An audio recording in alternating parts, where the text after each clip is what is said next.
বিপ্লবী লেনিনের মৃত্যু শতবর্ষ উপলক্ষে বৃহস্পতিবার সিপিএম রাজ্য কমিটির উদ্যোগে এক আলোচনা সভার আয়োজন করা হয়।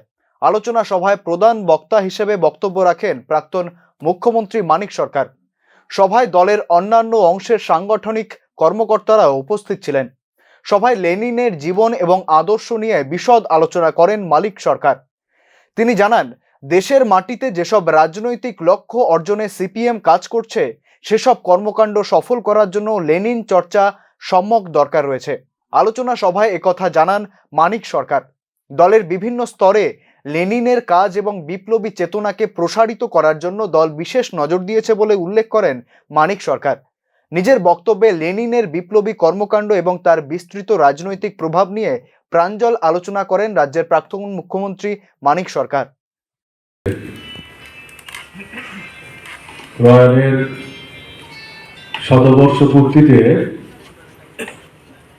তার মহান স্মৃতির প্রতি আন্তরিক গভীর শ্রদ্ধা নিবেদন করছি।